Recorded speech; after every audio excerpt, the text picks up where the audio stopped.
Do it live. We are live, back once again in the place to be. As you notice, we are not in the shop. We're three dudes in a living room. Welcome, wherever you are, however you're consuming this. Thank you so much. Please like, comment, subscribe. We got a few. Smash the like button. We got a few comments on our last video. People were excited that we are back. We are back. Gonna try to do this once a week. For those uninitiated, we are three dudes in a record store that are now two dudes in a living room. I am the wizard, the Skip Bayless of music television, your host with the most, Greg Horn. At home, being a father and a tennis coach, Jason the Metal Maniac. He didn't get me his list on this one, but I had told him he watched the last episode and said he dug it. And this man, the curator, the emperor of the esoteric, the philosopher, the philosophizer. What's up, Holmes? Another week, man. Another week. Been busy. Another week. You forced me to wrap my head around a topic, and yeah, I'm a pushy bastard. I'm like, bro, pick something. Yeah. Don't think too long. Just jump in. Yeah. It's how our dynamic some of your works. Background involved, I think. So that's how our dynamic works. But that's all good. Before we jump into the topic and discuss how we're going to run this down, let's talk about a somber, notable death. On May 7th, Tawny Katane passed. I was going to say, I don't know who passed away in this round, but yes, I do know. She gets all the love. I had a big time. I said something on the internet. I don't usually do this, but on social media in response to somebody's post, I said something. I kind of can't believe I said it. So I really Did you get snarky? Well, not to be mean, not really. I have nothing mean to say about Tawny Katane, really, but it was the way somebody had written their post, and so I said, "Were they not nice?" No, it wasn't that. It was just the fact that her stardom was kind of within a limited niche. Yeah. And so I said she was really good at being a hood ornament. And then I said rest in posters. Oh my God, that's brutal. I love it. I said rest in posters. She was. I did not mean that to be disparaging. She did what she did quite well, and I slight her in no way. But the iconic image of her. Yeah, I dig her. She was in Bachelor Party, one of my favorite movies, Witchboard, slice of 80s horror cheese. She was from San Diego and went to high school with Robin Crosby, and they dated. And when Crosby decided to come to LA to make it big, she came along. And then of course he gets into Rat. She was on the first two Rat album covers. Yep. That very first Rat EP, that leg with the rats kind of, that's her leg. She's on the cover of Out of the Cellar. She was in a couple of their early videos. She was in, of course, all of the Whitesnake videos. Married to a baseball player, married to David Coverdale. Had her substance abuse issues and probably some issues when you're uber famous and then all of a sudden you're no longer uber famous. It's probably hard to deal with. So hopefully she finds some peace. Yeah. And I want to clarify again, I meant no disrespect. It just was a joke. Crack too many jokes. So when he joke that came to me, she might have laughed if she was. She probably would have laughed. Yeah. She had a hell of a sense of humor, so she probably would have thought that was funny. She was, goddamn, she was hot. Well, and you got to give some acknowledgement just to making a name that everybody knows, a household name. at least from our generation. I don't know what it's like to be born, and the only reason why you're famous is because you're unbelievably good looking. Yeah. Like, that must be a trip. And then you end up on teenagers' walls. Right? Hey, Christy Brinkley did it. Yeah. Unfortunately, she got caught up in the reality TV monolith, and I think that kind of hastened her demise. Yeah. So, to you, Tawny, thank you for your tremendous. The 80s wouldn't have been the same. Yeah, it would not have been the same. I'm telling you right now, I've freeze framed some of those moments in Witchboard more than once. So, I salute you, ma'am. And without further ado, we break into tonight's epic, grandiose topic. I don't even know if you can call it a topic. It might be 70,000. It might be a year's worth of shows, but we're going to try to condense it into one. It's bigger than a topic. It's a lifestyle. It's an ethos. There might have been proto-metal songs, but there were no metal albums before Black Sabbath. So today's episode, we will take on Black Sabbath. Yeah. We will pick out our 5 favorites from their discography. I will give some honorable mentions. I think he mixed it up a little bit and might go a little bit deeper into. I picked out a list of my favorite songs, and then we might give you a glimpse of what's coming next week. We're kind of already excited about next week's topic, so we're gonna let's give a little teaser at the end. We can do that. Sabbath formed in '68. They were called something, and then they changed their name to Earth. And then the earth-shattering accident, the fortuitous, the serendipitous accident, as I think Iommi was like 17. He goes to work at the factory. He's like a steel cutter or something. Yeah, he was already going to quit and do the band thing. They were already formed. They hadn't recorded or anything, but they were already in the works. The dude on the other machine calls in sick or doesn't show up to work, so now he's working a machine he's not used to, cuts the tip of his fingers off, and a legend is born. Without that slice of good luck, as no pun intended, the world might be a uniquely different place. You might think that he could have gone on to play guitar the same way, created the same sounds, but I think he's talked about the fact that led he him had into to a different approach. He had to change his approach because, what would have Earth sounded like regular tuned? Would it have been just a regular standard rock band? Who knows? Yeah, it's crazy. But and I like to say, I'm going to say this up top. When we talk about Black Sabbath being the godfathers of metal, or metal comes directly from Black Sabbath, I don't think of them as out and out metal. I don't think metal had actually been really created yet, but you wouldn't have had it without Black Sabbath. Agree. I think you definitely need Deep Purple in that mix. Agree. But so I believe, and we'll talk about this another time. Of course, yeah. I think Judas Priest kind of came along and started to really be the architects of heavy metal initially. But I think of Sabbath as being, in the world of rock music, this dividing line before Sabbath and after Sabbath. Yes. And I don't think the Led Zeppelins, the Iron Butterflies, the Vanilla Fudges, any heavy band that was going on before or even during the early Sabbath days, I don't think they would have. Sure.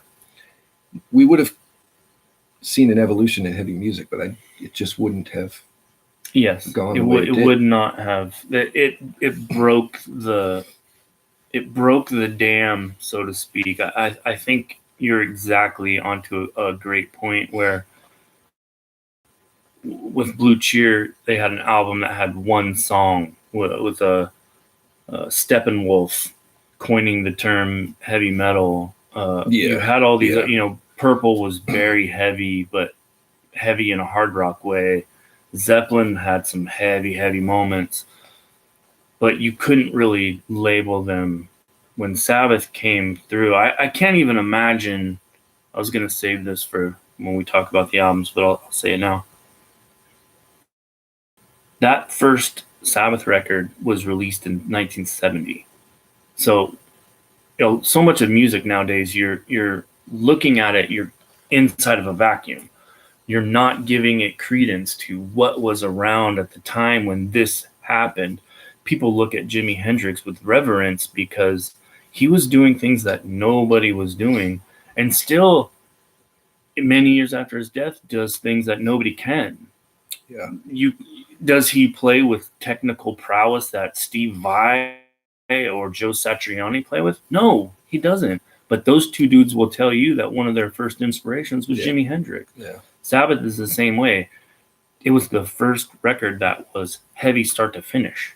Like, you had to label it something. It had to be called something different because it was so much above and beyond what hard rock was doing. Like, it was so much heavier than Purple, even. But would they have been that heavy without this accident and without Purple existing?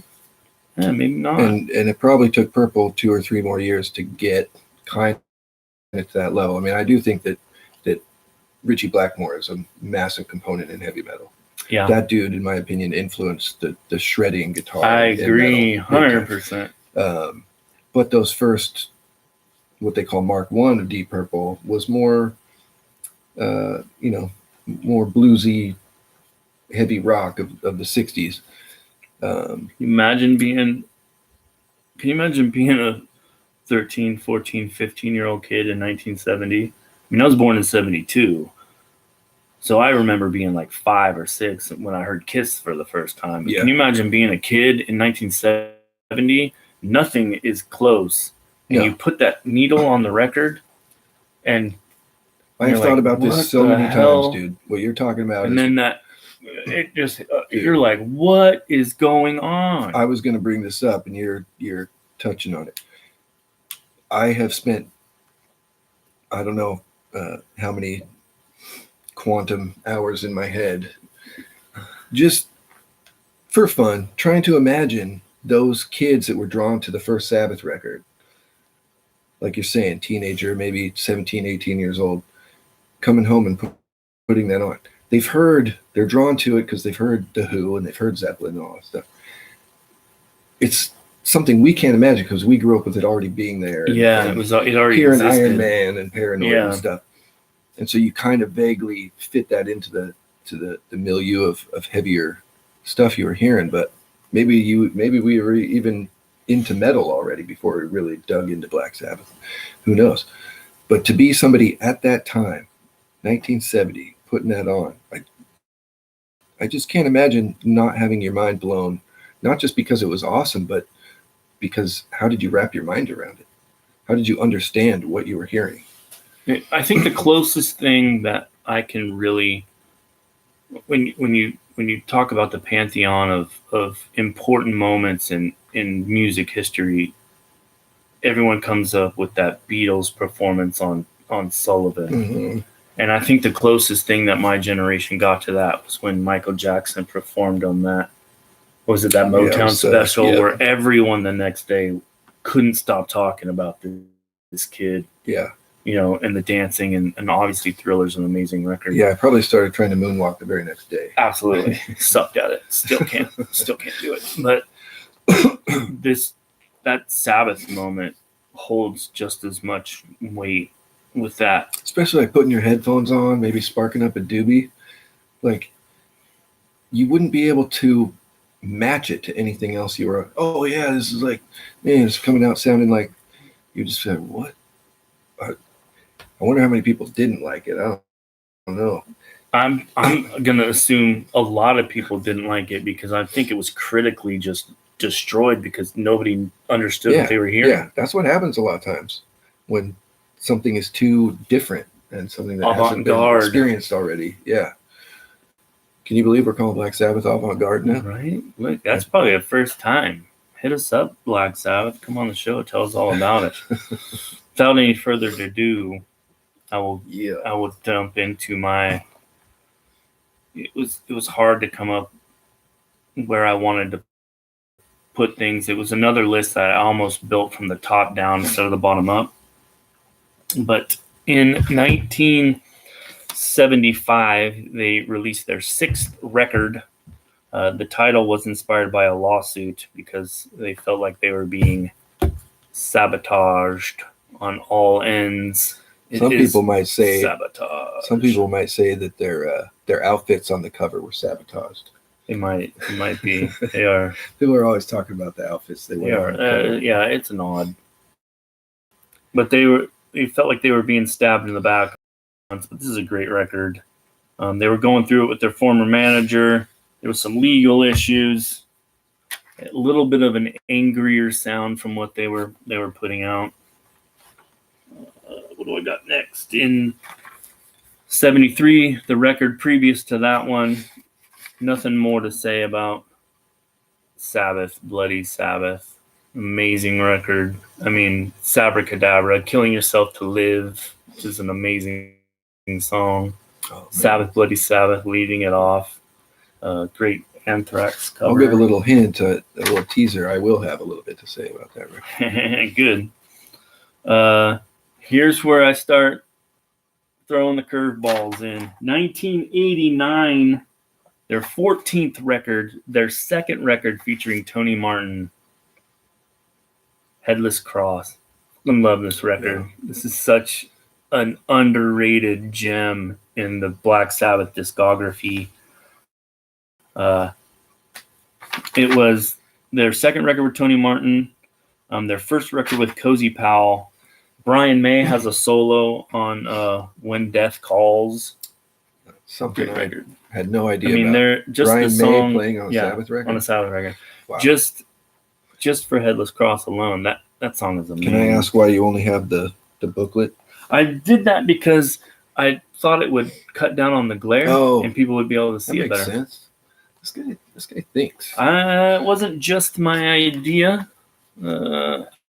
I had kind of thought maybe it would work, and then somebody, the girl we talked about who doesn't like Rush says, "Hey, why don't you take it out? It might cut." And I was like, "Oh, I see. So you're not smart. You're not the pragmatic wizard." No, okay. It was her idea. I stole it. Well, but I'm going to call it mine. You know what they say? Idea. You know what they say behind every great man. Yeah. Unfortunately, there's a smart woman, and those men steal all their ideas. Sorry, ladies. 86, their 12th record. Iommi, the only Sabbath member, should have been, could have been, was supposed to be a solo record. Yeah. 7th Star. Black Sabbath featuring Tony Iommi. You were talking to me about how, in some ways, you kind of wish that might have been a solo. Yeah, I thought it should have been. But it's in the Sabbath catalog. Yeah, it was going to be a solo record, and the label pressured him to.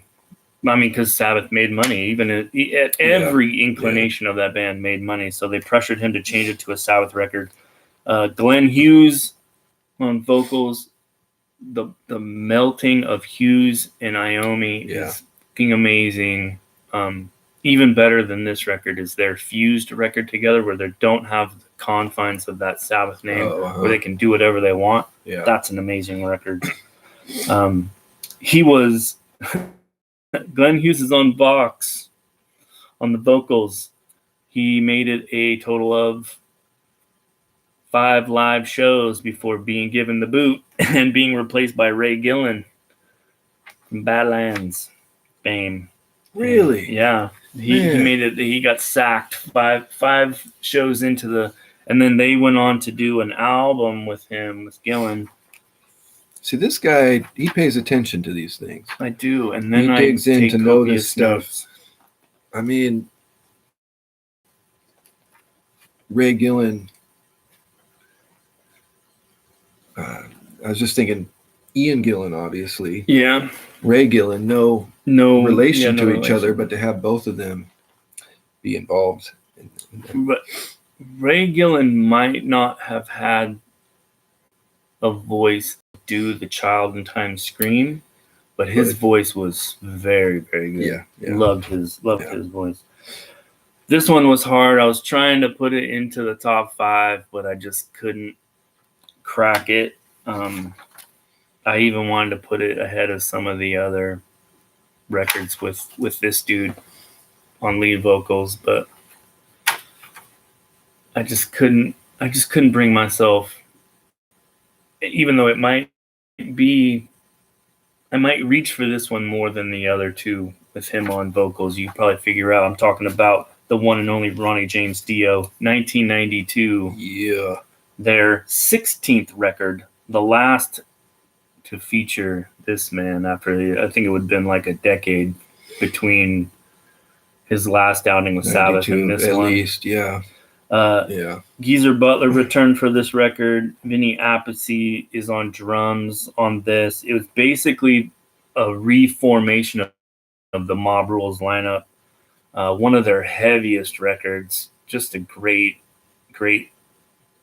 slice. Yeah, that is the same lineup. Yeah, it's correct. Yeah, and if, it's called Dehumanizer, and for no other reason, TV Crimes is amazing, and the song "I," which I always thought should have been like somebody's walkout music in the UFC. It's just it's an amazing. So those are my. So that's your honorable mentions. That is my honorable mentions. Didn't make it into your top 5, but they're. I wanted my number 5 record, and that record I almost. Yeah.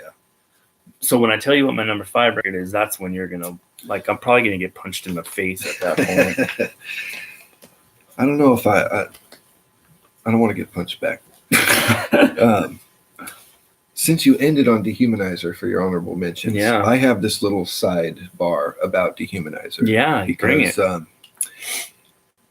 I had heard the title, seen the record cover for a long time, and never explored it. And as you'll see, I, for the most part, stick with the original Ozzy canon of Sabbath.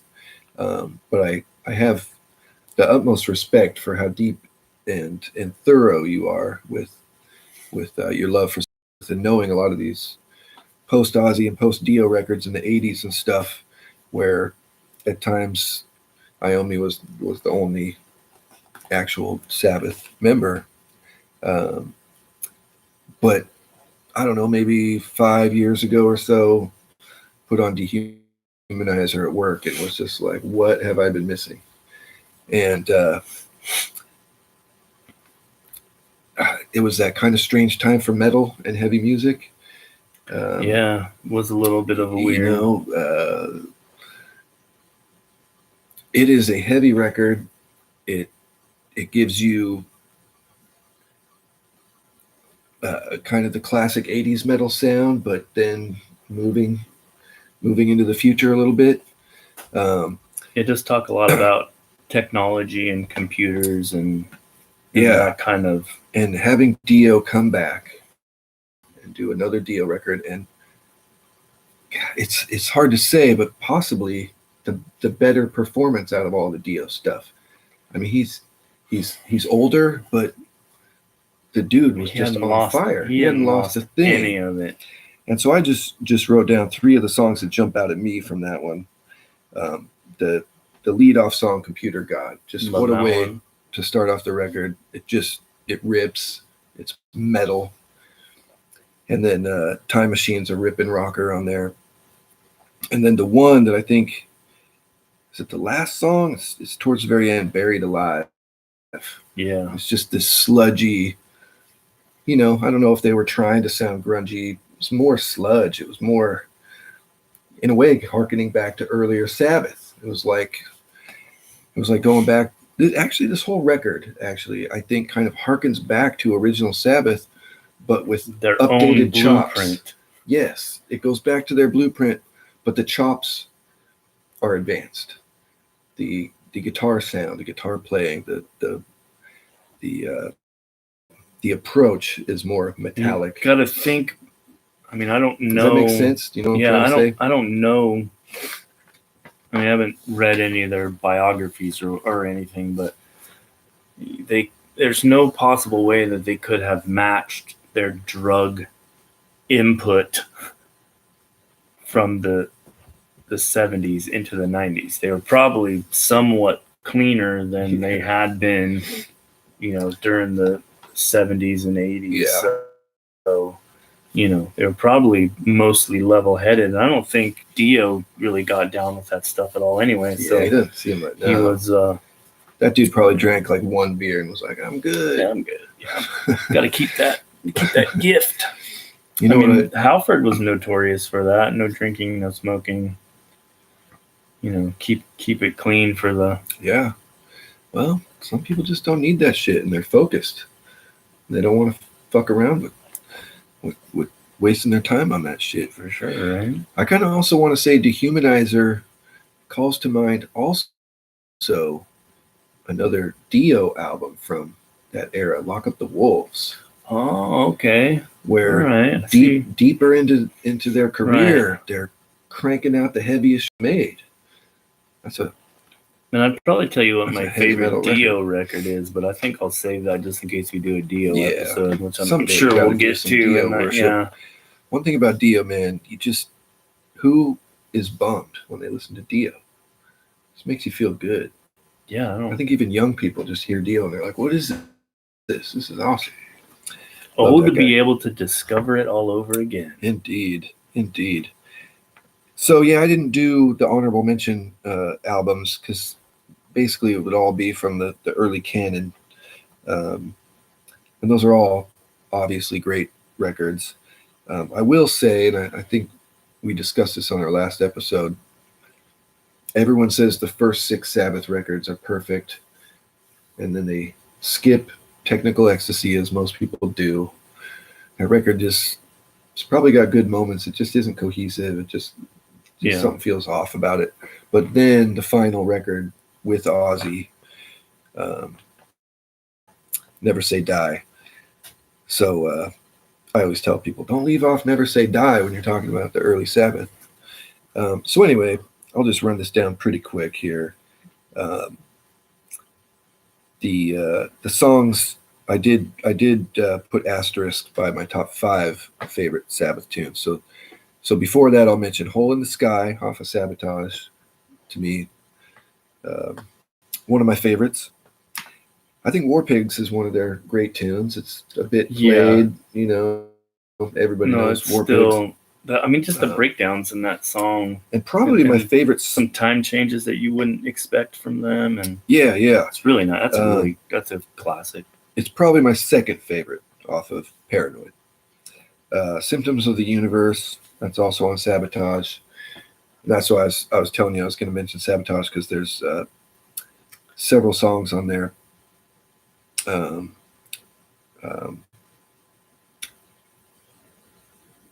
the song Black Sabbath, the self-titled. The reason why that song rules so hard, obviously it's great, but it's the first song on the self-titled first release. The first thing you would ever hear if you discovered Black Sabbath on their first record. Yeah, if you happen to be the proper age in 1970. And it's just an amazing tune. To put out that record and Paranoid in the same year, that's pretty unheralded. And then A Hard Road off of Never Say Die. That song is, in my opinion, one of their best tunes. It's got a kind of a nostalgic feel. It's kind of kind of getting home and thinking about, a little more reminiscent. Yeah. A little bit more. It's more of a melodic Sabbath tune that just feels good to me. A deeper philosophical Black Sabbath. And the riff is really, it's got a kind of a Chuglin kind of riff to it. And then another honorable mention song is Supernaut off of Volume 4. Just love that song. So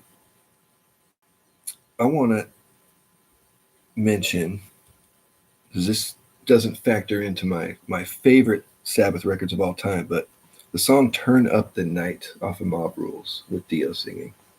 I had to put that in my favorite songs. That song just kicks ass. That's like a classic Dio composition. Yeah. That it sounds like that could have been on any of his solo records. Exactly. It is like when you think of his style and where, and maybe outside of the first two records, by the time he hit his stride in his third solo record, you're like, yeah, this is a almost Rainbow-esque.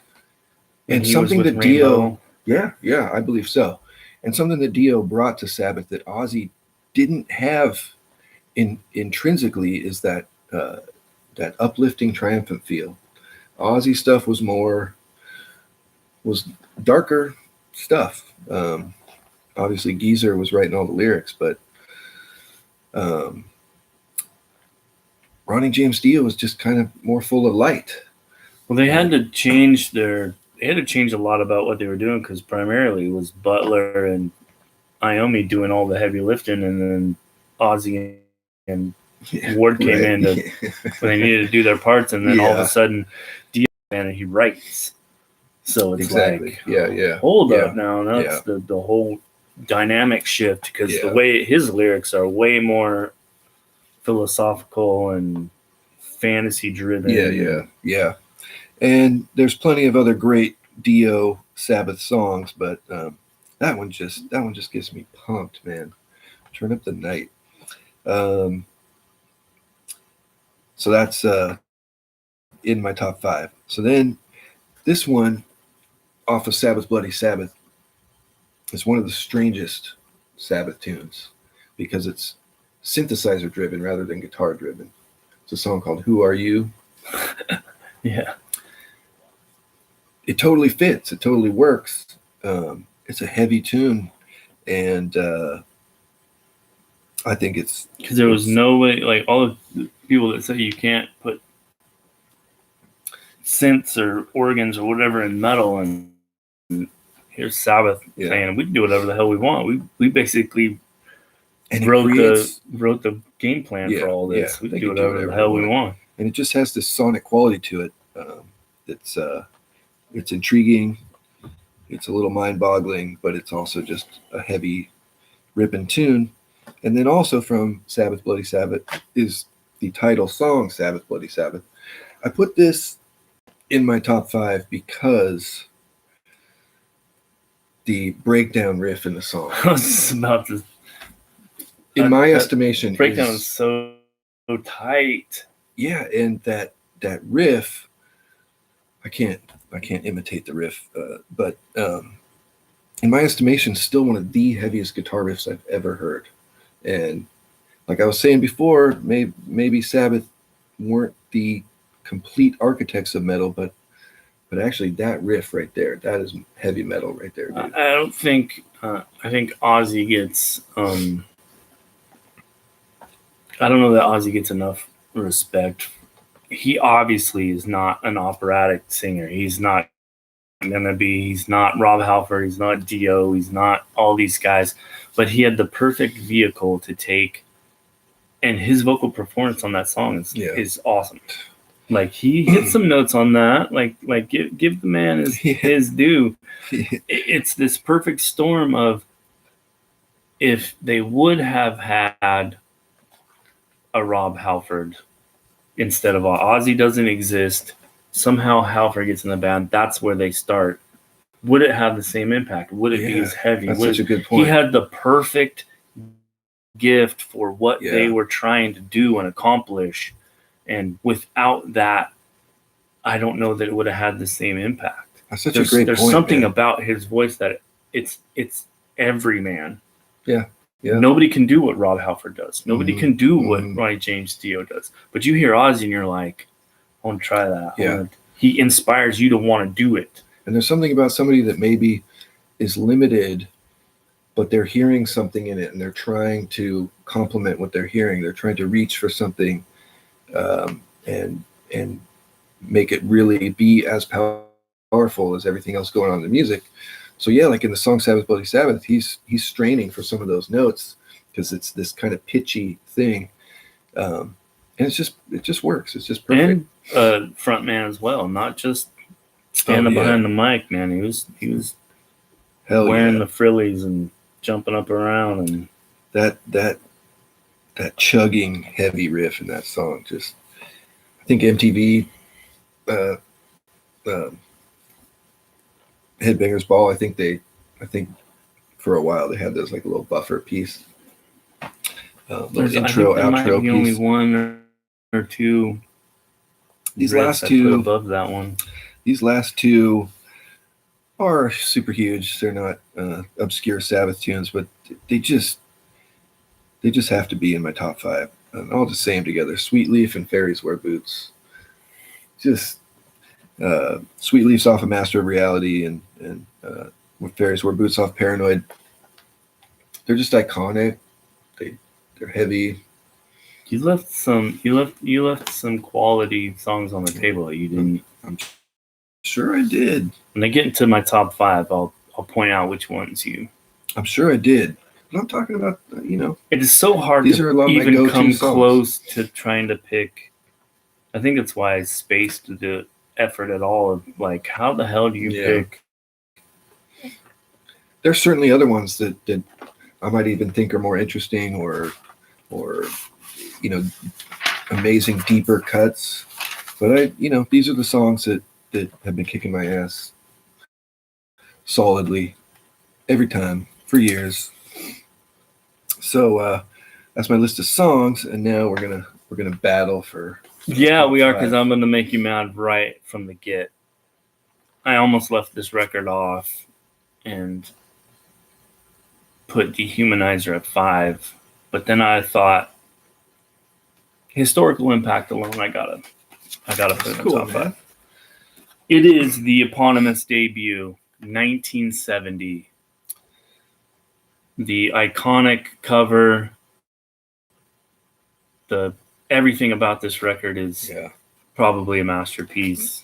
I mean, how could you leave the album that started it all with the first track being the title of the album? And NIB, which is might even be better. Good point. That's a very good point. I think I left it off because they're just albums that grab more, but you cannot downplay the significance of this record. It's amazing. That could be the most important rock record ever made. I agree. Came out in 70, widely seen as the very first metal record ever recorded. Metal record, not metal song. You had proto-metal songs, you had heavier songs, but they were one-offs. I don't think bands really. This was start to finish, put out a whole record that you had to categorize it as something different. Yeah. Obviously, the opening track is also seen as the very first doom metal song. They recorded it in one day, live, 1 12-hour recording session, blew it out one day. That's, and we talked about it a little bit. Iommi's accident forced him to have to down tune his guitar to loosen the strings so that he could play them. He fashioned tips out of like a plastic bottle or something so he could play. But on top of that fortuitous accident is Geezer Butler was a guitar player. So he says he didn't know how to play like rhythms and stuff with the bass. So he basically followed the guitar on bass, which added to the heavier sound. Because there was no kind of counterpoint happening. So it was just one. This monolithic heaviness. That is number 5. I think a lot of people are like, how do you not put that at number 1? I don't. But I had to. I couldn't leave it all the way out. I had to let it sit at number 5. I think you made the smart choice there. I think you made a smart choice because we've given major props to Dehumanizer.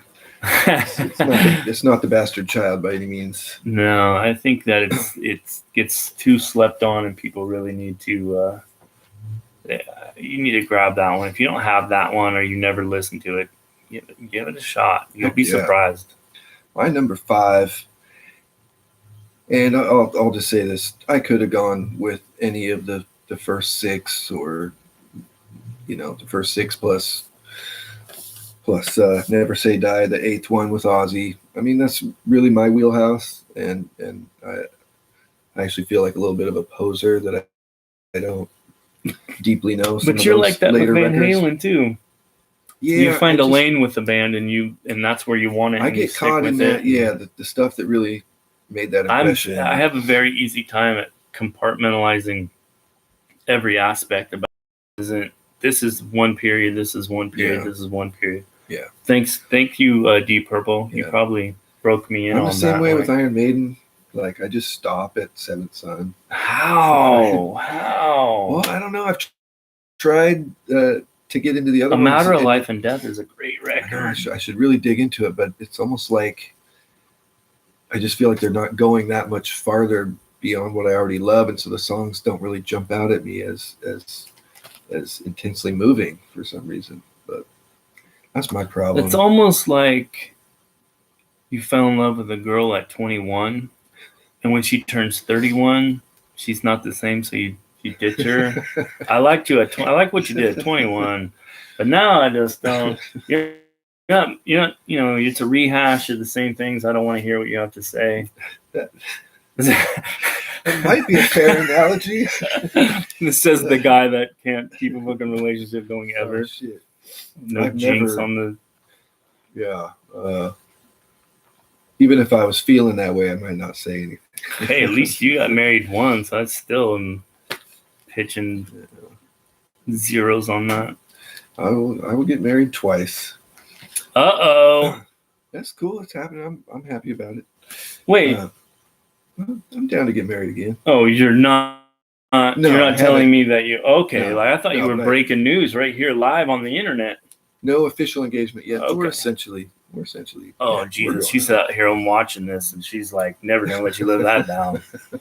She's actually not. She watching just hit this. Like on all the videos. She's like, she's actually not watching this because it's tedious nerd shit. No she's like, fuck this. She's like, could you get to the point? Bullshit. Like, could you just maybe simplify it? Just like.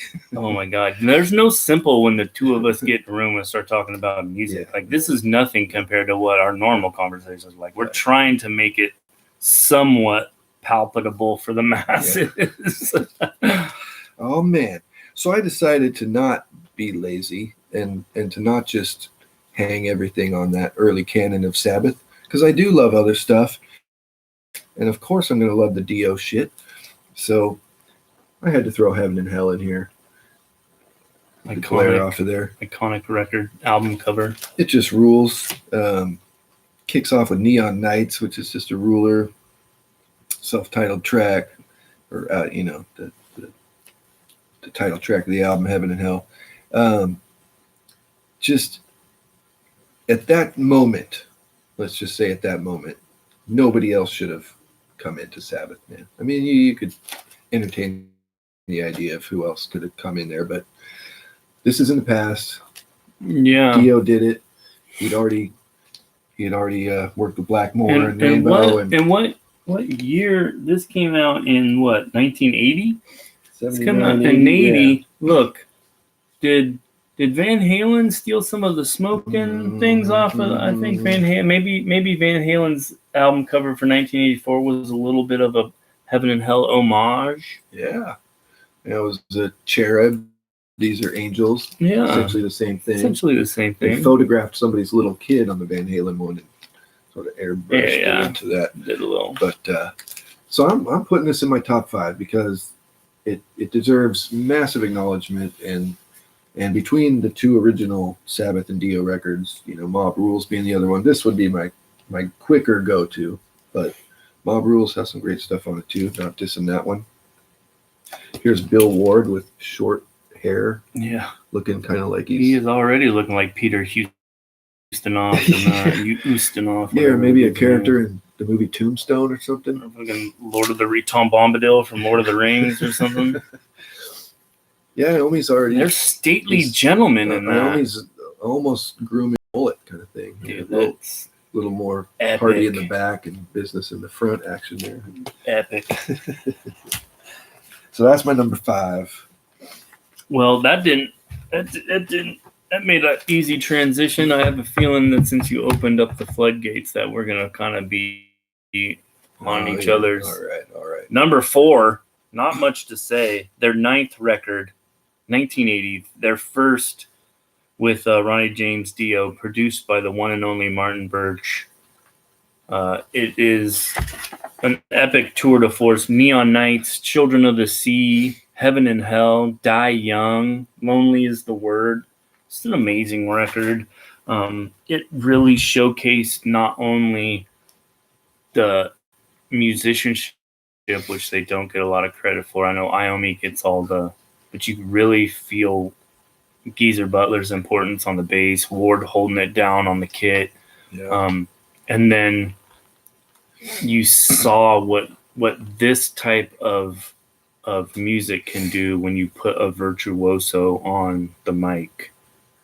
And the reason why it's so easy for me to separate the two is because Ozzy and Dio are so different. It's almost like different bands. Yeah. And I would have loved for Sabbath to end after those first 8 records, and then they call it something else. I would have been perfectly fine with that. I would have understood it. But when you're Iommi and you've put your entire life into this thing, do you not deserve to call it Sabbath? And maybe it would have been more popular, some of the later stuff, if they changed the name, or if it just would have been Iommi or whatever. That gets into some deep water conversation there, because like by doing that, he's in a way saying, well, Sabbath doesn't need any of these other cats that started it with me. Well, maybe that comes later, like the one that should have been a solo Iommi record. Was a solo record that just didn't.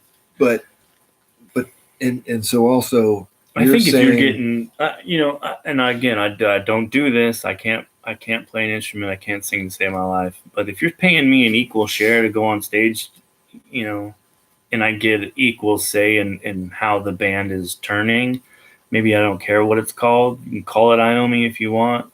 But I don't know. How does Richie Sambora feel when, John Bon Jovi's driving them into adult or alternative music? It's just like old person shit now. Like they've lost touch with everything they used to be. Whereas at least Sabbath stayed. I mean, they were. Yeah. You knew who it was. Yeah. I'm glad though that they didn't do what did happen with a lot of bands, where they put, it would have started out as Black Sabbath, but then by that point it's Tony Iommi and Black Sabbath. Yeah. Or Black Sabbath featuring Tony Iommi or something. Yeah, which they only did on that one record because of the label. I also wanted to add, you made me think of it just yesterday or something on a social media music forum. Somebody was noting how Bill Ward's drums never sounded better on this album. Like they finally, and you were talking about the producer Martin Birch, like they finally got a really good drum sound. On earlier Sabbath records, they sound dry, they sound thuddy, they sound this or that. I, of course, responded, I wouldn't want those drums to sound any other way on any of those records. And the irony being, this is the point where his relationship with the music started to unravel. He said, I don't recognize who this band isn't the band that we were. Yeah. What are we becoming? And he starts. So he was pulling away, going, he was starting to, not quite there yet, but the seed is being planted of Ward's departure. Yeah, that's interesting, man.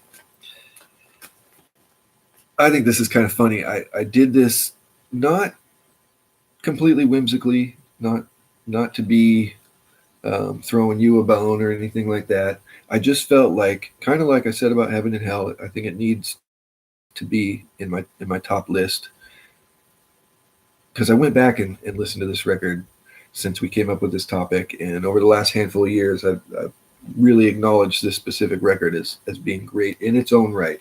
So I decided to put Dehumanizer at number 4. And then made it all the way to number 4. Well, I mean, there's three that I had to put above there, but it's amazing. I just felt like it needs to be acknowledged as a great Sabbath record. It's a great Sabbath record. And it's the return of Dio 10 years later. So, you know, I was trying to look at Sabbath as the whole picture. As the whole, yeah. And so maybe it's not even in the top 5 that I go to all the time, and I certainly don't have it on vinyl, and I'm primarily a vinyl listener. I reach for it a lot. It is heavy. Oh, it's amazing. It is heavy. I actually need to try to get a copy of this on vinyl. I mean, when you think about what 92, so when did Load come out? 94? Metallica Load? Yeah. Yeah, that was more 95? 95-ish. It's heavier than that. Oh, yeah. Well, and Metallica's a thrash band. Dehumanizer is heavier than Load and Reload. Yeah, because Metallica was... No, I like those records, though. They went a little bit more bluesy. They went a little bit more, you know... I like them way better than, obviously, the Black Album, but I don't think Dehumanizer gets credit for how heavy it is. It is a heavy record, dude. In 92, that was a heavy metal record. Probably the heaviest Sabbath record there is, and that. You know, another band that was capable of doing that is Judas Priest. Yeah, because 90 was Painkiller. That's basically a thrash record. Yeah, they had never been amazing that heavy. Record. That's a great record. They had never been that heavy. Ram It Down was not as good of a record, but they were.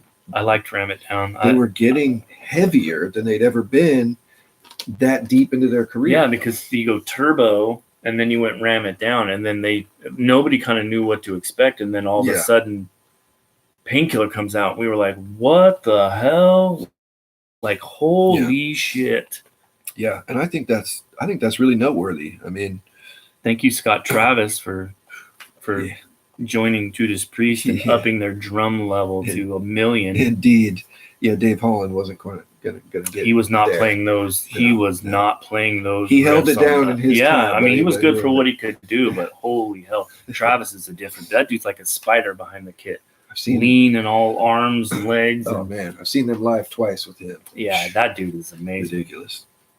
Yeah, so not much more to say about Dehumanizer. We obviously both really go pick it. That record pick up if you have never given that a shot.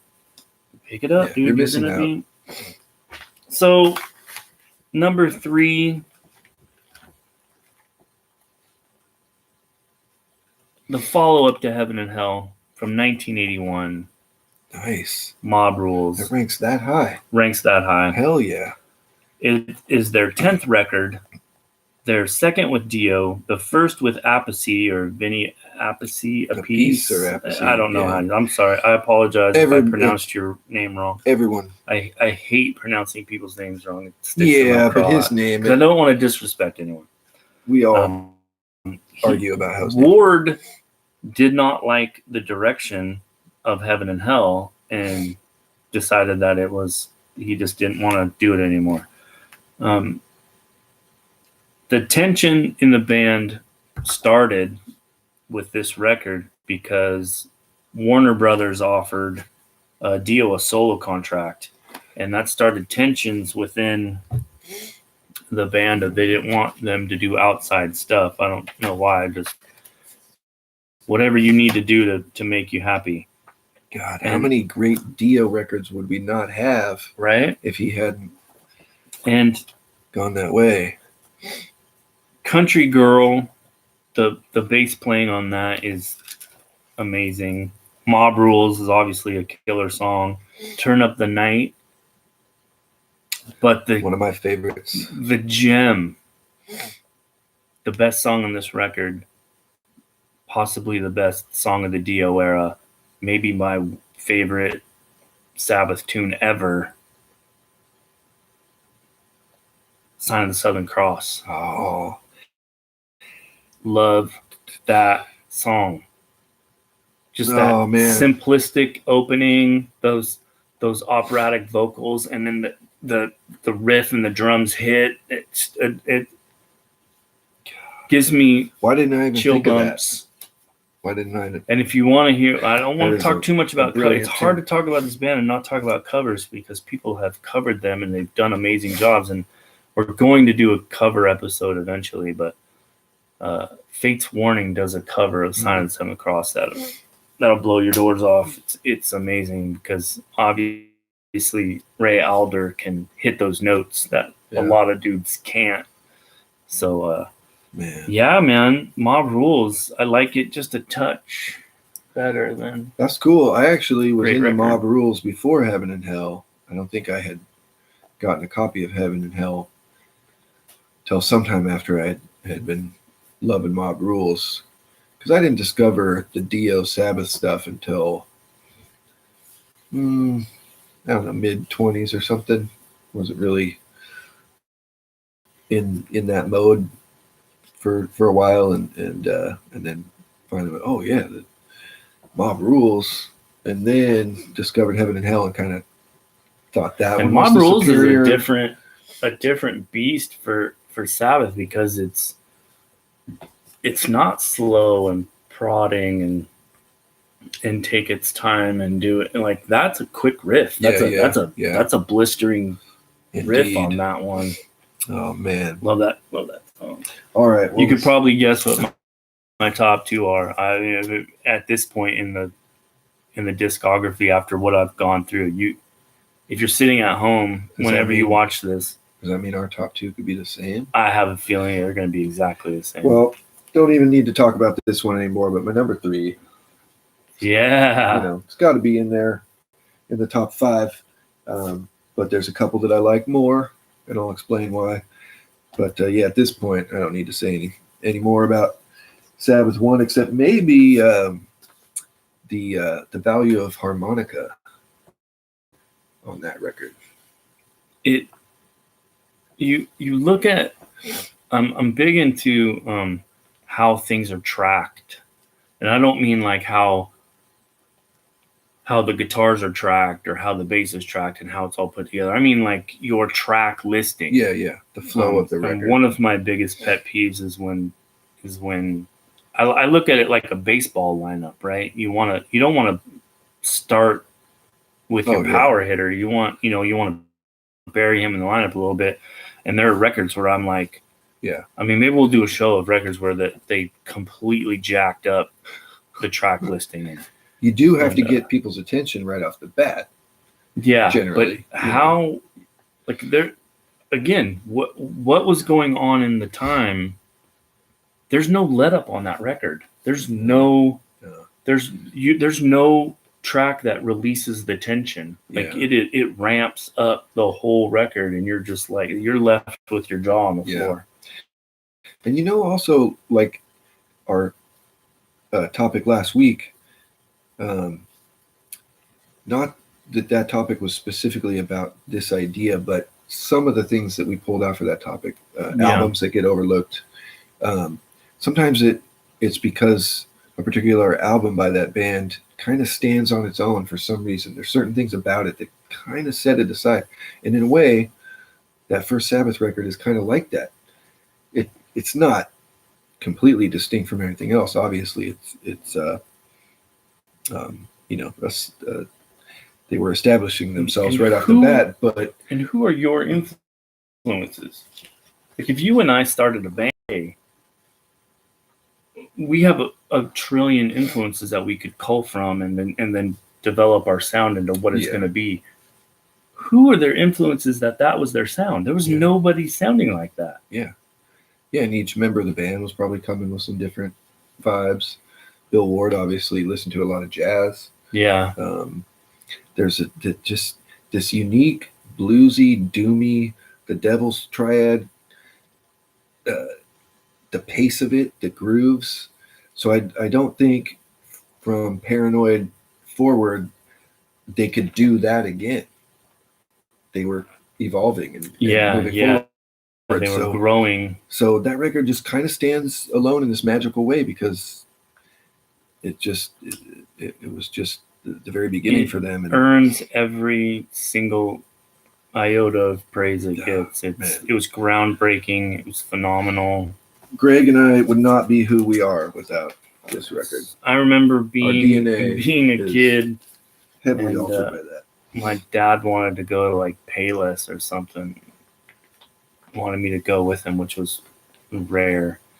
And I was looking for Battlestar Galactica toys. Are we talking the Mall 101 Payless or the? No, the one that was over by. Payless? It might not even been a Payless. It was over by where Winco is now.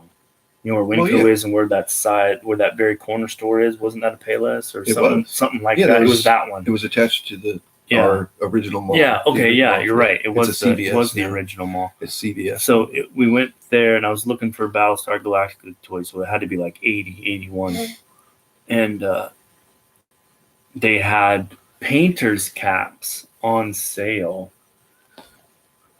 And they had the Black Sabbath painter's cap. And I was just like, I was enamored with it. Whoa. And I'd heard the name, but I don't even think at that point I really had sat down with it and walked out of that store with a. When I was 13 years old, I was pretty fresh on the drums. I'd been learning for almost 2 years at that point. There was a guy at the radio station my dad worked for, and I worked there part-time. And, God, I don't even know how old this guy was now. He was at least in his 30s.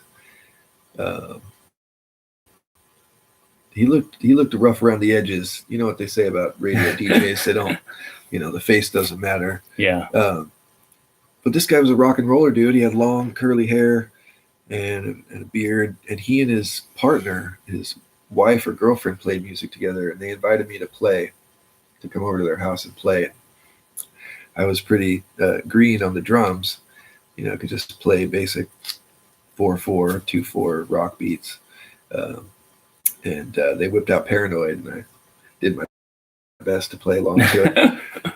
But Sabbath was pretty fresh to me then. I was, once I found out about heavy metal and heavy rock music around 11 and 12, of course, I was aware of Black Sabbath as this legendary band. But anyway, I also have a story about meeting Bill Ward. You met Bill Ward? Yeah. I've told this story so many times to people, not to brag, really it's a touching thing in my life. I haven't told you this? Okay, well, is it okay to sidebar with this? Sidebar? You met Bill Ward. This is a Sabbath episode. Well, when else would you ever tell even the story? More than met Bill Ward. Okay, so when I was a freshman at Eureka High School. This is what, 88? 88. 88 to 89 is my freshman year at Eureka High. A couple of my friends that I had met at high school, didn't know him previous to high school, told me about this kid named Aaron Ward. And they said, did you know his dad is the drummer for Black Sabbath? And at first I go, no way. Well, if you see this dude, Aaron, who now lives in the UK, he looks like his dad. His mother relocated to Eureka after having a child with Bill Ward, who she didn't stick with. Didn't help him. Yeah. So at first I'm like, there's no way that there's a kid of a Black Sabbath member in Eureka. In Humboldt County, of all places, yeah. Well, as it ended up, he was also connected to somebody else who became a good friend, and we started a band together. One of my very first bands. So you play the drums? Yes, he's a guitar player. Shut the fuck up. Yeah. That's fucking nuts. So between 15 to 17, I played music with these several people, and we weren't that good. We weren't that great. Aaron was a pretty good guitar player. He really loved Pink Floyd, and obviously his dad's loved the Beatles and shit like that. So we were kind of in between, like the Doors, Pink Floyd, and just our own kind of heavy metal that wasn't very good, kind of punk metal. But we were all young and naive and everything. So once I met him, I believed, I had no reason to think he was lying or anything like that. So I know, wow, that's crazy, dude. Your dad's the drummer for Black Sabbath. They didn't live together. Bill Ward probably lived in Los Angeles at that time. Yeah. So after being in the band for a year or so, one summer at a band practice, Aaron announced that his dad is in town to visit him and was going to come watch us practice. And he did. Stop it. He did. You played drums in front of fucking Bill Ward? Yeah. And he critiqued my drumming very kindly. And then he proceeded to play on my drums to the song that we were playing.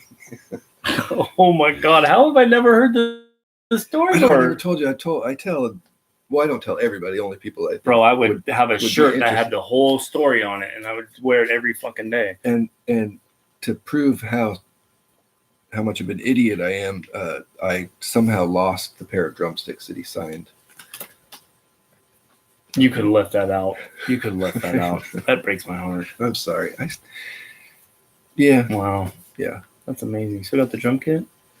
No, it was a beater. It was like one of my first drum kits. That's what I wish I would have done, is get into the drums. I think that my natural chaos in my head lends to a. You'd like pounding. I got a friend that comes into the shop where I work all the time. That because he's another music nerd like we are, and we talk music all the time. And he's like, "Hey man, do you play music?" And I was like, "No, I've always wanted to, but no, I have a bass that I'll play horribly on though if you want." He's, "I need a drummer," and I was like, "Well, I know a guy." So eventually, I'm gonna hook the two of you up. And yeah, I'm semi-retired. Nope, not anymore, bro. We're gonna play We're gonna play the Descendants on meth. I'll find you a guy that can do that. You're the guy. I doubt Aaron Ward would ever watch this video, but you don't know. Maybe if he did, will. He would think I'm an ass for exploiting That's a great story. The fact that happened. There are two massive records, and you can probably figure out where they are. I think most people that are really, really into this band put these two records in one place or another. 1972, their fourth record. Their very fourth record. Volume 4. Wheels of Confusion, Tomorrow's Dream. Changes I don't really enjoy. Supernaut, Snowblind, which was going to be the name of the album. You know why. They were doing copious amount of the white powder. St. Vitus's Dance, which is probably where St. Vitus got their name from. Under the Sun. Yeah. I mean, for 72, are you kidding me, dude? And Changes was never a favorite song. It always felt like a bit of a dip on the album. It just grinds the album to a halt for me. But skip it every single time. Do this for me. Listen to Charles Bradley's version of it. Yeah, he kills it. And so when I hear Ozzy singing Changes after that, it takes on a... You know why I can't listen to him sing that song? Because Charles Bradley. No, and Charles Bradley, that song, singing that song brought tears to my eyes. Like you're like, holy fuck! Like I knew that song was like deep emotionally, but when he breaks it down and sings, you're like, I think he legitimized, what the song really is. But it's the fact that Ozzy covered it with his daughter and then mutilated it, just destroyed it for me. Well, that's no good. Yeah, I can't stand that. There's that performance of Charles Bradley in a radio studio or something like that. And he's crying while he's singing it. Dude, he just elevates that, like you said, elevates it to a whole nother plane. So now when I play Volume 4 and that song comes on, for me, I'm kind of hearing the beauty in that song renewed because of what. Skip. You can skip it. It's skip button. I don't have to skip it. You can skip it. It's not. It pulls me out of the record. It was their first record that they self-produced. Obviously, it was plagued by substance abuse issues. There's no doubt. They did a massive amount of cocaine. If I ever have an opportunity to drop Frank Zappa nuggets on you, I'm going to. Reportedly, Zappa's favorite song was Supernaut. I don't like know his if favorite that's song in general. maybe his favorite Sabbath song. I don't think it Oh, was his yeah. favorite song in general, but I just want that to be true because I'm such a huge Frank Zappa nerd. Yeah. And yeah, the working title of the album was Snowblind because they were all just crazy. It's kind of cool that it's called Volume 4. That's kind of cool. I mean, maybe we would think differently if it was always called Snowblind. Also, well, yeah, it doesn't matter. I was thinking Kiss, Ace Frehley, Snowblind. Fractured Mirrors. Isn't that the name of that? Isn't that how he closes that album? Oh. He does have the Snowblind song on there. Yeah, but Fractured Mirrors, okay. isn't that kind of right. also? Yeah. And then that was that Fractured Mirrors. There's a riff in Fractured Mirrors where people say that Randy Rhoads ripped that off for an Ozzy solo song, and someone asked him about it, and I'm gonna paraphrase, but it was something of like everything is borrowed from everything else, and if for some reason he was inspired enough by me to create that, and I'm flattered. I would never be upset about it, but yeah. Man, like you were talking about self-produced by the band. It's not the best production, but it just kind of works, right? And it just So, and when I think about listening to early Sabbath records, if I was going through, say I was playing them in chronological, they all have a different production quality, which is great. It makes them all stand apart from each other, and it's unique. It's one of those things that when you hear bands that always have the same producer, and then they kind of get to a point where they don't feel like they're growing or doing anything, or then there's bands that get different producers for different stretches. But at this time, they were coked out of their minds, and they're going out of their gourd. Get the fuck out of the way. We can produce our own record. Yeah, out of their minds. We're sick of listening to these twats that don't. Reportedly, again, I've never done cocaine, so I don't know. But reportedly, it was like top notch, practically uncut, like Peruvian gold. Like it wasn't your father's Oldsmobile. It was a different. It's not like they were like, where's it all coming from? Not like the shit you get any day of the week. It would just show up, and then mountains of. You just sit and just get flipped all day long. You never did any little toot. No, man. I hardly have either. But. I was a firm lover of pharmaceutical painkillers to the point where I had to. I recognized that it could be a problem down the line. So now it's just cannabis for this guy. That's good. Yeah, there's no point in getting wrapped up in that shit. No, I don't even drink anymore. Stupid. I don't even. Plus, I'm a Squirrel. I'm an L7 Squire. That's all good, man. If you don't need shit to augment yourself so that you can appreciate life. I can't sleep without edibles. I use cannabis to sleep every fucking night. I can't sleep. If you can appreciate life and yourself and being who you are and doing what you're doing without adding shit to it, more power to you. I would have liked to, have a few more stories in the repertoire of things. But knowing my that's kind of how I feel. Knowing my obsessive, addictive personality, it would not have gone well. Yeah. Would have ended poorly for your boy. I'm pretty moderate, but I like drinking beer, man. So after listening to what you were saying through the course of this, and we're now, head to head on. Well, I still have my number 2, but. We're honing in on number 1. We are moving in a direction. I feel almost like I'm playing a game of Clue. Well, there's only one thing left. To deduce there's only one massive record left. You've got to know. I think I don't want to give this away here, but I think that we did what we sometimes do. Yeah. Sometimes we can be very. What's the right word? Is your second? Is your number 2 volume 4? Yes. We're gonna have the same record at number one. I guarantee it. So sometimes we're a little contentious. Yeah. And that's the fun in this, is to kind of to have differing opinions. But sometimes, and this is why we're good buds. And this is why we don't talk about it. Like, you might not think it, but we don't talk about the particulars before. We actually kind of have a rule against it. We can't talk about it ahead of time. Don't speak. So I don't need to say shit about my number 2, volume 4. We just talked about it. So do we want to just jump to number 1 then? Damn, dude. Do we want to can we hold it up at the same time to see if it's the same? Look at that. It has to be this one. It has to be this one. Pound for pound. The greatest. Pound for pound, the start to finish. I mean, just. I'm going to let you talk first. I'm not going to say shit. Before I break into the particulars, and I'm going to pick up my cheat sheet in a second, but let's just strip everything back and just talk about Into the Void. That's where I was going to start. Bro. The lyrics are right here on the back. Kidding me?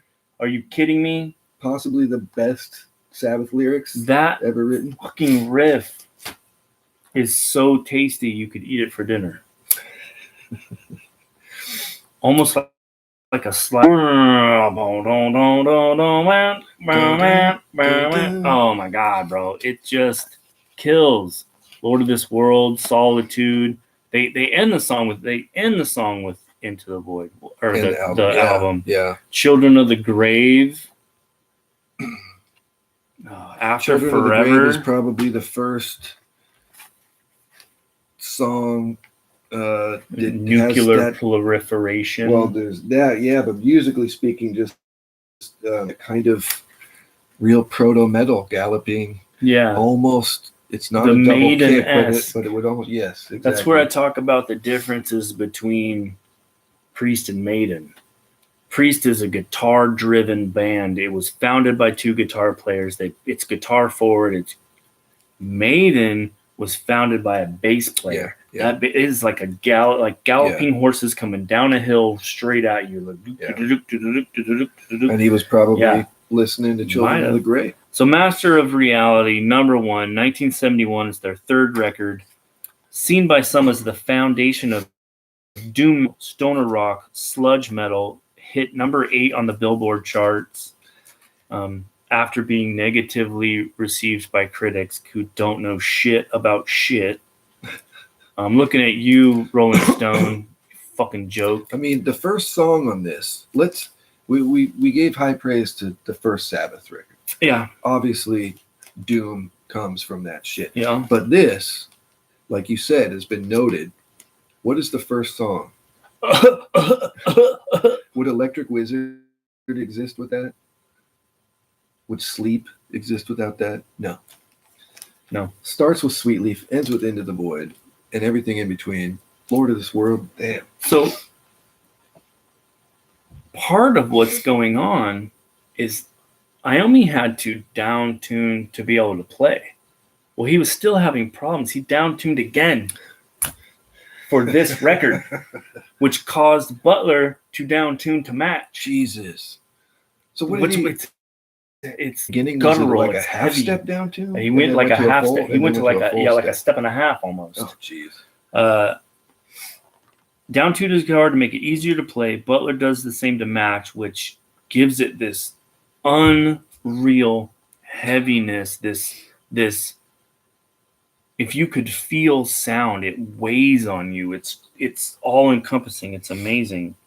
And the funny anecdote of the song we're talking about, that cough, that's a real cough. That was not fake. Iommi was laying down some guitar tracks or something, and somebody brought him a massive joint, which he hit. That cough is him coughing. Damn. It just happened to get on tape. So they just tweaked it and then made it the opening of that. So perfect, dude. There is, I could list 15, 20 amazing Sabbath songs. I don't think any of them have the power that Into the Void has. And then for Soundgarden to take the whole thing, rewrite the lyrics about the indigenous about Chief. Can't remember what his name was, but they wrote a whole thing about this dude from Seattle. Which Soundgarden song are we talking about? Into the Void. Oh, the cover. So they covered Into the Void, but they changed the lyrics. I did not ever know that. I knew they covered the song. If you have the what is it, the Bad Motor Finger? I think it's the Bad Motor Finger record, where if you got the special edition of it when it came out, it had 2 discs, and they had a disc of covers. They did. I feel like originally it was a extra track on like a maxi single. It might have been, but they packaged a second disc covers. And they did a Dio cover that's outstanding too. The Girl You Want. Oh, Devo. Yeah, Dio. That's what I meant. Yeah. That's my number one, and it wasn't hard. I mean, I built the list from that record and then went down. I didn't do it that way in my mind because I'm a little more, like you say, esoteric, but that was known right off the bat. Yeah, that was going to be my number. It was never going to be. I didn't have to think about what would I pick for number one. It was going to be anything else. Yeah, and we had our number 2 and number 1 the same. Yeah, after we talked so much smack about how I was going to be so crazy and different, and then we had the same. Yeah, but those 2 records, you just... I think some of that maybe didn't come up in this conversation so directly, but it's kind of implicit. Your love of all of the Sabbath records. I love the deep dive. I have another friend who's he loves Sabbath deeply, and he's that way too. He throughout all these years took stock of every Sabbath record and really got into them. I had the opposite. He loves one that's one of the most hated ones, which is TYR. Well, he loves that one too, but the Born Again. Yeah, like he might even say like that's another record that was supposed to be a Iommi solo record. That's got a great cover. Yeah, I lived with a dude rough record. That was the exact opposite. He seemingly only listened to Sabbath, and he only listened to the first 6 records. Yeah, that's it. Yeah. Nothing else. He didn't want anything else. And then that was the time where they had the the Nativity in Black cover album came out. So he would listen to that, and at some point it kind of turned me off on Sabbath, the Aussie Sabbath, for a while, because he listened to it so much and he was so like So that's when I would to argue with him, I would just be like, Iron Maiden's the greatest heavy metal band. You can't even fucking argue about it. Like, don't even try. Like, it's known. They're better at their instruments. They're better. I mean, I didn't mean it, but I couldn't just sit. I have to be a contrarian. I can't. That's mine. Yeah, even if you deeply love music and normally hearing it a lot wouldn't necessarily turn you off to it. Maybe just a certain context, maybe the way somebody constantly plays the same shit or something. It's probably why I hate Pantera. I hate Pantera because their fans are just obnoxious assholes. I just can't stand them. I'm like and that guitar tone. For all reports, Dimebag Darrell was an amazing human being. Just a wonderful person to be around. Just a good dude. I don't give a shit. His guitar tone sucks. That band, all he does is fucking wiggle the fucking strings. I don't want to hear it. Yeah, I mean, he loved all the same shit. I love Kiss and Van Halen and Sabbath. I just don't get. There's a lot of Sabbath. I can take like 5 or 6 hair songs that I love, but I'll never listen to it. That's a band that I actually do kind of love, but it's kind of a 60-40. Like, I think if their fans weren't such obnoxious assholes, I would probably love them too. Yeah, they just, for whatever reason, they just stand kind of outside of the real metal. And I just can't stand the rebel flag waving. I know. Southern fucking racist bullshit rock. I just can't. I hear you. I do get off on their music, but they have some fucking killer tunes. I ain't gonna lie. I was gonna don't hate them start to finish. Oh, I thought I had something to say. 5 things. Should have been more than 5 things because I got some new stuff in the mail today. I was stoked about. I forgot about the 5 things again. So Van Halen kind of set the stage for late comebacks where you would break into the stuff that you already had and then turn it into a new record, and it's amazing. We've talked about that. Yes, it was actually the smartest choice they could have made. Why can't I think of the name of that record? It's called a different kind of truth. Thank you so much. So out of nowhere, who pulls off the same move? This is the best AC/DC record since Razor's Edge. So this is vaulted material? There's a lot of stuff on here that Malcolm helped write. This is a great... Brian Johnson has not sounded this good in years. Wow. Decades, maybe. This is a great, ripping hard rock record. Well, he had a good little start to finish. He had to rest his ears. It is. Yeah, I think he's got something. Damaged. This is a great... This record is so good. I'm kind of stoked for the world to open up again, so hopefully I can see them one last time before they hang it up. This is a... if you are like me and you're like, everything after Razor's Edge has been trashed, do yourself a favor, pick this record up. You won't be... It's really, really good. Nice. Speaking of straightforward bluesy hard rock that you need to pick up, Richie Kotzen, who's in the 752 bands, is friends with Adrian Smith from Iron Maiden. They put out a record together. They both sing, they both play guitar. It is straight line, bluesy hard rock. Adrian Smith is singing on there. Sings on it, and he's actually pretty good. Wow. This is a really good record. Pick this one up. That would almost seem weird to watch him sing. Yeah. I walked into the shop one day. I handed B $40 and I said, order me these 2 records and call me when they come in.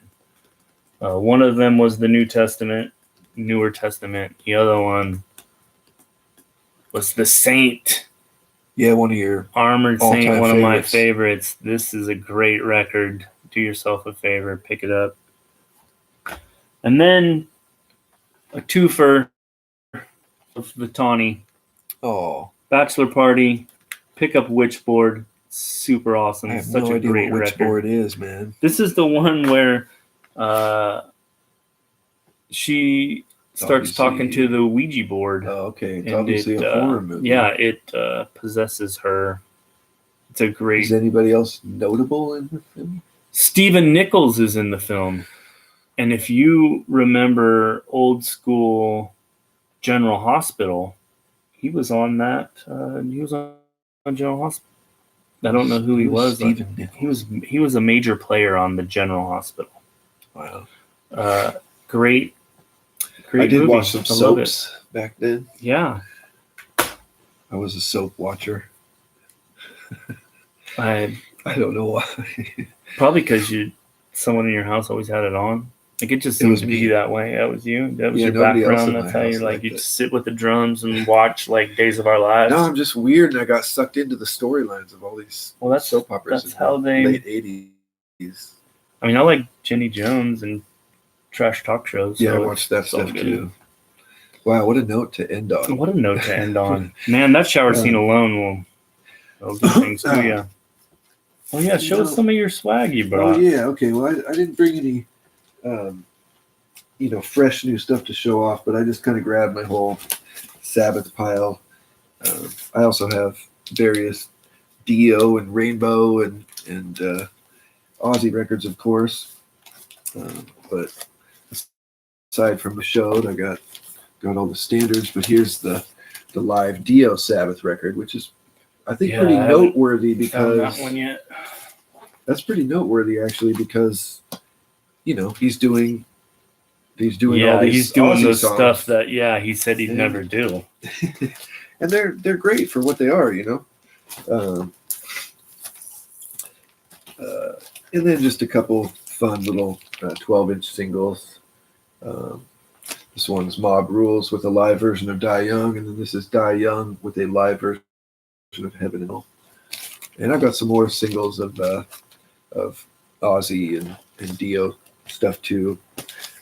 You know, as a record collecting nerd, anytime you come across that stuff, you're stoked. Yeah. As you can see by looking at my house, I do not have room for records. Although at some point I'm probably going to give you my entire Blu-ray collection and just let the CDs take over. Oh, well, you've admirably devoted yourself to the CD format. I have. And there's nothing wrong with that. CDs sound great. They take up less room. They take up less room. And they're harder to fuck up. Yeah, well, I don't know. As long as you don't drop them on the ground. Yeah, but people took such shitty care of their CDs. Not everybody, but a lot of people did. People do that with vinyl too, but you can actually scratch up a record pretty good. If it's not super deep, it's still playable. But anyway, just the fact that you stuck with the CDs, you care about having the physical format. I love it. It's got the liner notes. I love it. And in that vein, very small nugget. So our very first episode we ever did that you never got to see because they just got kind of messed up was a underrated bands. That's right. So when we were talking before the show, we kind of came up with a riff on how to do that, but not do it the same way. So for next week's episode, we're thinking about doing not underrated bands that never got rated, right? Never really hit, that never really, really not quite super underground. They would probably put out something on a major label, but maybe they only put out one record. Yeah, we're going to deep dive into our collections and find stuff. My approach to that will be, something that most people don't know or, just didn't get on enough people's radars, but also stuff that I think people would like, not just obscure because who would about it, pulling out Metal by Pink Floyd. Half the population's like, I don't want to listen to this. Yeah, we're gonna look for stuff that we think people should know about because it is that good, but for whatever reason, just didn't hit. And I think we each have a lot of favorites like that. So I already wish it was next week. Ladies and gentlemen, thank you so much. We appreciate you. Please like, subscribe, share this with everyone. Get our subscription numbers up. We love doing this little no frills show. I think I'm just going to end the show every way the same time now. Fuck Amazon. Long live independent music stores. Long live physical media. We love you.